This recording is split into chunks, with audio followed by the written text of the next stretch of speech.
रामगढ़ विधानसभा के समस्त मतदाताओं को जय श्री राम। आप सभी से मेरा हाथ जोड़कर विनम्र आग्रह है कि रामगढ़ में होने वाले उपचुनाव में आपके अपने भाई निर्मल सरा हिंदू चुनाव 2024 हेतु सेवा के लिए धर्म और राष्ट्र हित में आप सभी के आशीर्वाद की आवश्यकता है। आपका भाई एक साधारण अध्यापक पद की राजकीय सेवा पूर्व में त्याग पत्र देकर गत चुनाव में पूर्ण मनोयोग से शुद्ध हिंदुत्व और राष्ट्रवाद पर तैयारी की, किंतु किसी कारणवश टिकट नहीं मिला। किंतु अपनी निष्ठा, कर्मठता, ईमानदारी और लगन से भाजपा प्रत्याशी के साथ लगा यदि पुनः अवसर आया तो आपकी सेवा हेतु पुनः आप सभी से मेरी अपील है कि यदि मेरी सच्चाई और मेहनत को हिंदुत्व की लड़ाई अथवा लव जिहाद ऐसी ही समाज चाहे नाहर थला का मामला हो अथवा किसान जाटों का मामला हो अथवा मूर्ति खंडित होने के मामले हो, अन्य अनगिनत मामले हैं जिनको बहुत ही मजबूती से संघर्ष किया और आगे भी करता रहूंगा। आरएसएस गौरक्षा प्रमुख, रामगढ़ जिला सह संयोजक, हिंदू जागरण मंच आदि संगठनों में कार्य कर रहा हूं।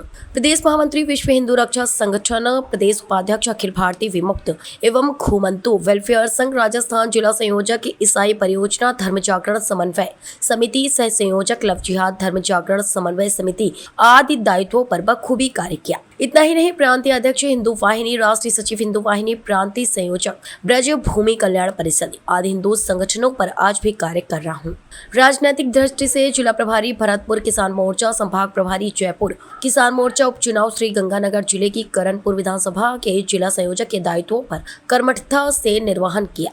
आपका भाई साधारण कार्यकर्ता है किंतु जिम्मेदारी भी है। मेरा इतना आप सभी से आग्रह है कि कोई सर्वे के लिए आप तक पहुंचता है, सबसे पहले आदर सम्मान दे, उसके बाद कम से कम ईमानदारी, नेक और हिंदुत्व राष्ट्रवाद पर यदि हमने ईमानदारी से कार्य किया तो आप हमारे बारे में अवगत जरूर कराएं। पूर्व में टिकट नहीं मिला, कोई दुख नहीं, किंतु भाजपा की सीट हारी भारी कम हुआ, किंतु अब अपना निर्णय सोच कर करें, क्योंकि रामगढ़ में नेता की जरूरत नहीं है, एक सच्चे कार्यकर्ता की आवश्यकता है जो आपके बीच अपना हो। मुझे पूर्ण आशा है कि आप अपने भाई बेटा जो भी माने, आपके आशीर्वाद की जरूरत है। निर्मल प्रकाश सूरा, प्रदेश अध्यक्ष, राष्ट्रीय ओड महासभा राजस्थान, प्रदेश संगठन महामंत्री, अटल भाजपा सहयोगी मंच राजस्थान।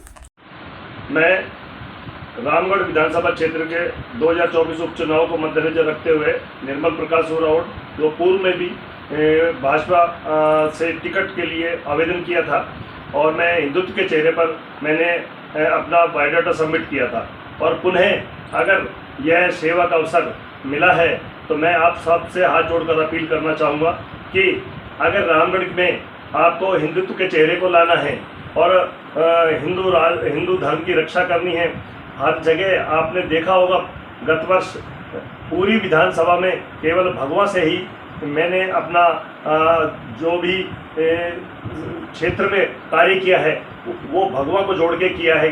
कारण है मैं और मेरी आत्मा भगवा से जुड़ी हुई है और ये हमेशा सदा रहेगी।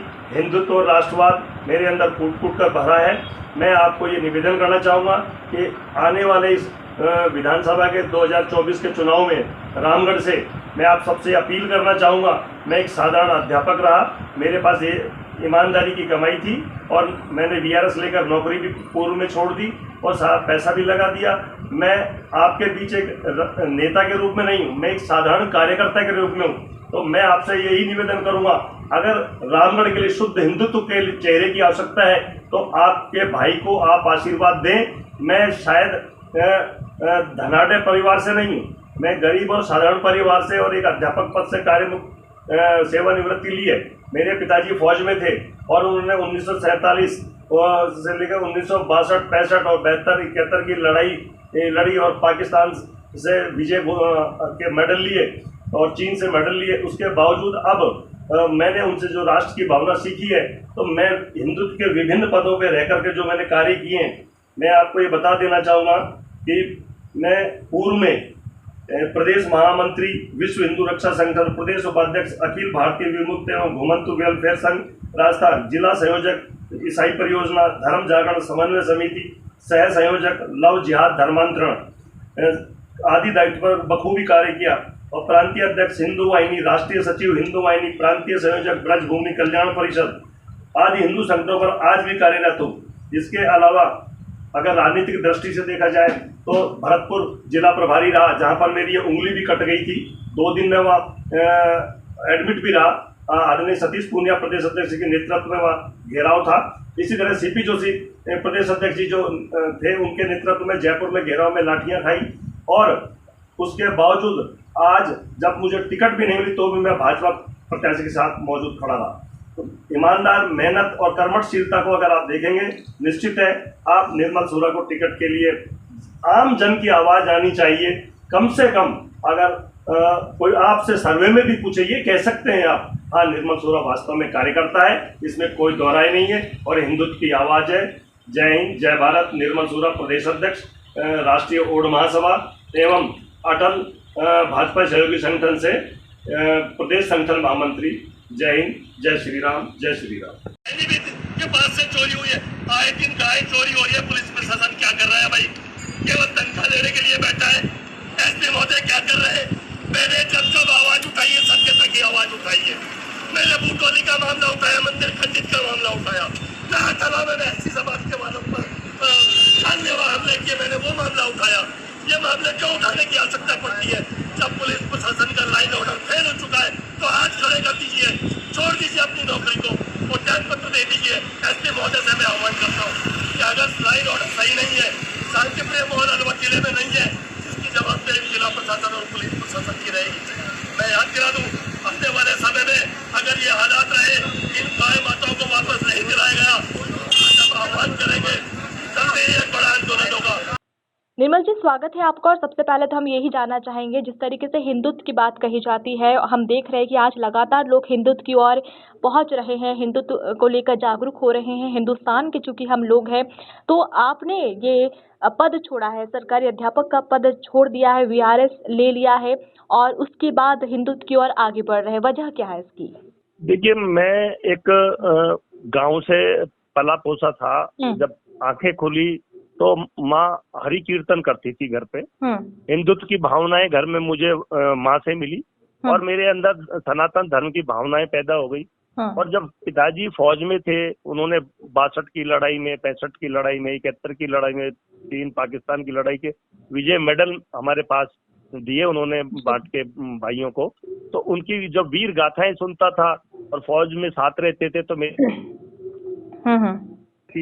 इसलिए यहाँ रामगढ़ में, क्योंकि मेवात क्षेत्र मिनी पाकिस्तान है, आए दिन गौ हत्याएं, लव जिहाद के मामले, धर्मांतरण के मामले, ईसाइयत के मामले, मैंने पुरजोर से इनका विरोध किया, दमदारी से इन बात को हिंदुत्व के लिए आवाज बना। और मुझे नौकरी से इतना लगाव नहीं रहा जितना हिंदुत्व से लगाव हुआ। अगर धर्म ही हमारा सुरक्षित नहीं है, राष्ट्र ही सुरक्षित नहीं है, तो ऐसे पैसे का क्या करना। इसलिए मैंने सरकारी नौकरी से वीआरएस लिया।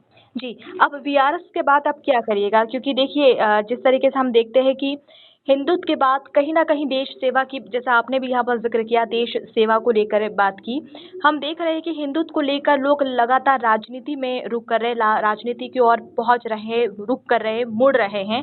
तो क्या लगता है, आप भी आगे इस दिशा में जाएंगे?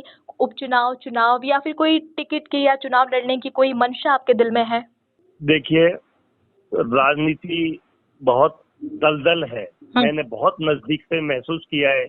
लोग राजनीति को पेशा बना लिया है और गलत तरीके से जो पैसा ग्रहण करते हैं, उस पैसे का दुरुपयोग राजनीति में करते हैं। तो शुद्ध राजनीति नहीं रह पाती, ना शुद्ध नेता निकल पाता है, जिससे हिंदुत्व को करारी चोट पहुंचती है। क्योंकि हिंदुत्व की लड़ाई लड़ने वाला वो धनाढ्य तो हो नहीं सकता, ना पैसा इकट्ठा कर सकता है, बल्कि वो अपना पैसा जरूर बर्बाद कर सकता है। मेरी तरह पैसा बर्बाद कर और नौकरी बर्बाद करके, और अब हिंदुत्व की लड़ाई के लिए जान जब तक है तो हिंदुत्व की आवाज तो निर्मल सूरा की रहेगी। अब रही बात, पिछले विधानसभा के चुनाव में मैंने टिकट की मांग की तो हिंदुत्व के मुद्दे पे की, हिंदुत्व की लड़ाई लड़ी, और अब उपचुनाव आने पर उन्हें मैंने अपनी बात को रखा है कि पिछली बार टिकट नहीं दिया, कोई बात नहीं, फिर भी मैं पार्टी का वफादार सिपाही रहा।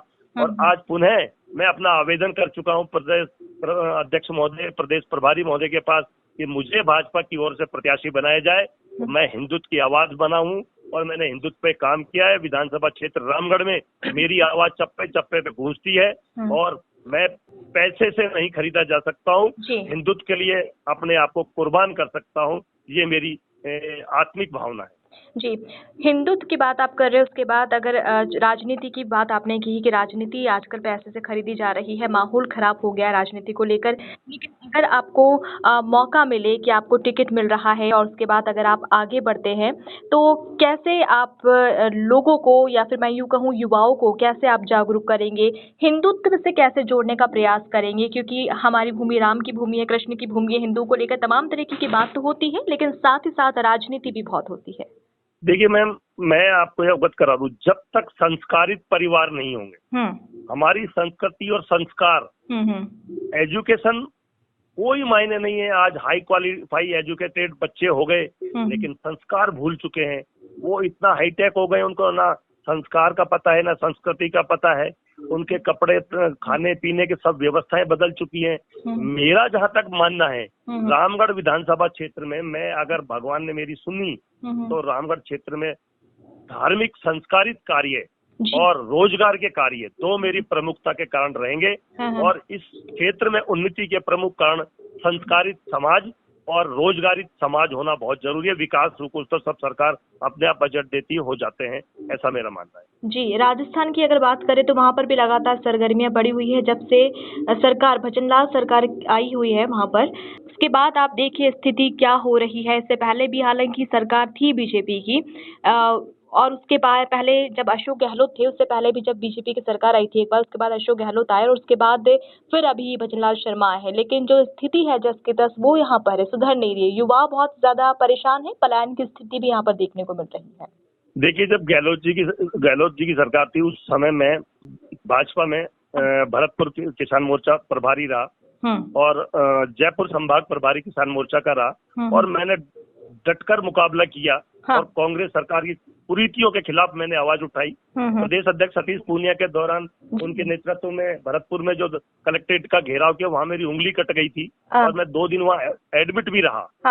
और इसी तरह से सीपी जोशी जी जो हमारे प्रदेश अध्यक्ष थे, उनके द्वारा जो उनके नेतृत्व में एजिटेशन किया गया, कलेक्ट्रेट के घेराव जयपुर में, सीकर में, झुंझुनू में किए गए, वहां मैंने डंडों की मार झेली।